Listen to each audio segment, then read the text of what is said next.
वालेकुम। कल ही मैंने आप तक एक खबर पहुंचाई थी कि इमाद वसीम ने अपनी रिटायरमेंट वापस ली है और कल ही मैंने आपको यह भी बताया था कि शायद मोहम्मद आमिर भी अपनी रिटायरमेंट वापस लेंगे। तो कल से ही सोशल मीडिया पर अब ये खबर वायरल हो रही है कि मोहम्मद आमिर भी जो उन्होंने रिटायरमेंट ली थी वो अब वापस ले रहे हैं और शायद आपको Mohammad Aamir T20 world cup में भी खेलता हुआ नजर आएगा। अब ये खबर क्या सच में या कोई हकीकत है इसमें या ऐसे ही अभी सोशल मीडिया पर चल रहा है। अब सबसे पहले मैं आपको बताऊं, पहले इसी तरह अफवाहें उड़ती है और उसके बाद वही अफवाहें फिर जो है एक सच्चाई में तब्दील होती हुई हमें दिख रही है, क्योंकि इमाद वसीम के बारे में भी कहा जा रहा था कि भाई वो अपनी रिटायरमेंट वापस लेंगे और फाइनली कुछ दिनों के बाद इमाद का भी ये स्टेटमेंट आया है। अब यहां पर आमिर की बात क्यों हो रही है, क्योंकि इमाद वसीम ने तो आज से चंद महीने पहले ही रिटायरमेंट दी थी, तो यहां पर एक वैलिड पॉइंट बनता था कि भाई इमाद वसीम अगर वो चाहे तो वो रिटायरमेंट वापस ले सकते हैं। अब मोहम्मद आमिर लगभग 2-3 साल पहले उन्होंने रिटायरमेंट दी है। अब सबसे पहले आपको यह समझना है कि मोहम्मद आमिर ने तब इसलिए रिटायरमेंट ली थी क्योंकि वो मैनेजमेंट से खुश नहीं थे। अब 3 साल गुजरने के बाद सारा कोचिंग स्टाफ चेंज हो गया, कप्तान चेंज हो गया, सभी चीजें चेंज हो गई और कल मोहम्मद आमिर की एक मीटिंग भी हुई है पीसीबी के टॉप ऑफिशियल्स के साथ, जिसमें चेयरमैन ऑफ पीसीबी जो मोहसिन नकवी है, न्यूली अपॉइंटेड चेयरमैन, उनसे भी मुलाकात हुई है और आमिर ने कुछ डिमांड्स भी रखी होगी। अगर पीसीबी वो डिमांड्स फुलफिल करती है तो कहीं ना कहीं 1-2 दिनों के अंदर अंदर आपको मोहम्मद आमिर का भी स्टेटमेंट उनका भी स्टेटमेंट आ सकता है, जिसमें मोहम्मद आमिर अपना जो रिटायरमेंट है वो विड्रा करेंगे और शायद न्यूजीलैंड सीरीज में और उसके साथ साथ T20 वर्ल्ड कप में आपको मोहम्मद आमिर भी खेलता हुआ नजर आएगा। अब यहां पर बात इमाद और आमिर की नहीं है। आप ये देखिए, अगर इमाद वसीम खेलते हैं साथ ही साथ शादाब खान, तो ये पाकिस्तान के लिए दो स्पिनर्स है जिनकी बैटिंग भी अच्छी है और जो गेंदबाजी भी अच्छी खासी कर लेते हैं।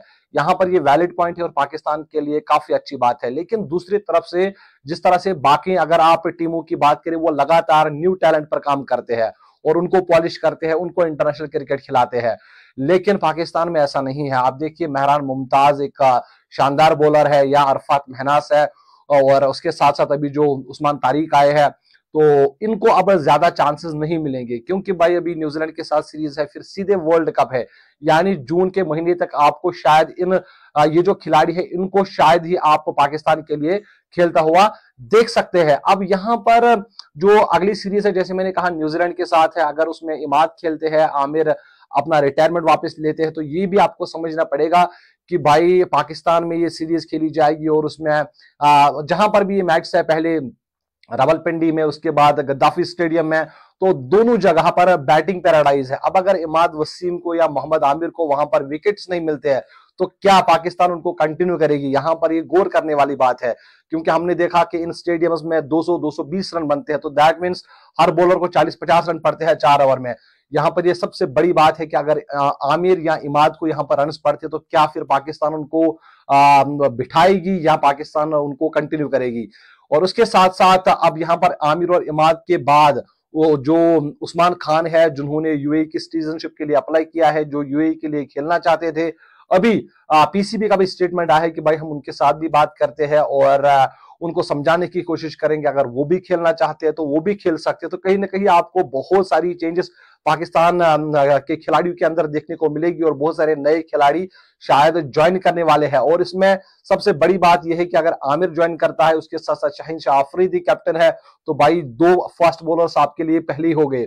उसके साथ साथ फिर आप जमान खान के साथ जाएंगे, आप नसीम शाह के साथ जाएंगे, उसके साथ साथ आपके पास एहसानुल्लाह है। तो कहीं ना कहीं जो एहसानुल्लाह ने मेहनत की हुई है, तो मुझे नहीं लगता कि फिर एहसानुल्लाह को मौका मिलेगा, क्योंकि 3 फास्ट बॉलर्स अगर आपको चाहे तो आप मोहम्मद आमिर को फिर सिलेक्ट कर सकते हैं, उसके साथ साथ आप नसीम शाह, उसको आप ड्रॉप नहीं कर सकते, और शाहीन शाह आफरीदी वो तो ड्रॉप होने वाले नहीं है क्योंकि वो कैप्टन है। तो इससे ये समझ में आ जाता है कि भाई जमान खान एक बार फिर से शायद उनको टीम से बाहर निकाला जाएगा।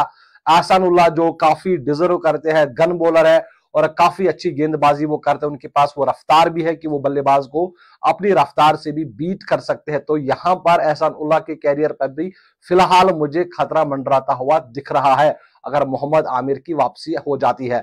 अब उसके साथ साथ और भी जो बाकी बल्लेबाज है या गेंदबाज है, आपको बहुत सारी चेंज देखने को मिल सकते हैं और उस्मान तारिक भी एक बहुत बड़ा नाम है। हालांकि बॉलिंग एक्शन पर कुछ बातें तो हो रही थी, लेकिन उन्होंने बॉलिंग एक्शन अपनी दुरुस्त की है, उसमें कोई भी खराबी जो पीसीबी के मेंबर्स है उन्होंने सीधे तौर पे कहा है कि भाई इनकी बॉलिंग एक्शन लीगल है, और अगर आपका जो एंगल यहाँ पे बनता है और जो एंगल जब आप गेंद रिलीज करते हैं अगर वो 15 डिग्री से ज्यादा एक्सीड नहीं करता, चाहे आप रेस्ट दे चाहे आप कुछ करें, कहीं पर भी ये चीज नहीं लिखी है कि आप गेंद को रेस्ट नहीं दे सकते। सिर्फ इस चीज का जिक्र है कि जब आप गेंद अपनी शोल्डर हाइट पे जाती है उसके बाद जब आप गेंद रिलीज करते हैं तो वहां पर जो एंगल है वो 15 डिग्री से ज्यादा एक्सीड नहीं होना चाहिए, और वहां पे उस्मान तारिक बिल्कुल एक लीगल गेंदबाज है। अब ये देखने वाली बात है, आने वाले दिनों में आपको पता चलेगा, और स्क्वाड भी जारी होगा न्यूजीलैंड सीरीज के साथ जो कि 18 अप्रैल से शुरू होने वाली है, जिसमें बड़े नाम आपको शायद नजर आएंगे। इमाद वसीम तो पहले अपना जो रिटायरमेंट है वो उन्होंने रिकंसिडर किया है कि भाई मैंने अपनी रिटायरमेंट विड्रा की है, तो वो सिलेक्शन के लिए फिलहाल तो अवेलेबल हो गए। अब ये देखने वाली बात है उनको टीम का पार्ट बनाया जाएगा या उनका वेट कराया जाएगा, वो देखने वाली बात है। उसके साथ साथ अगर मोहम्मद आमिर भी अपनी रिटायरमेंट वापस लेते हैं तो कुछ दिनों के अंदर अंदर फिर आपको और भी नाम स्क्वाड में देखने को मिल सकते हैं। फिलहाल आपकी क्या राय है, क्या पाकिस्तान को जो अभी इमाद और आमिर है उनके साथ जाना चाहिए, या जो भी नया टैलेंट है जैसे मैंने कहा मेहरान मुमताज एक डिजर्विंग कैंडिडेट है, वो अगर चाहे तो भाई एक क्लासिकल बॉलर है। हमने देखा पीएसएल में पेशेवर जल्मी के लिए वो खेल रहे थे जहां पर वो लगातार उनको विकेट्स भी मिल रहे थे। पहले कुछ मैच में उनको मौका तो नहीं मिला, लेकिन जब भी उनको मौका मिला तो उन्होंने गेंदबाजी से काफी कंट्रीब्यूशंस दी है। और फिलहाल आप मुझे इजाजत दीजिए, आप अपना बहुत सारा ख्याल रखिए। अल्लाह हाफिज।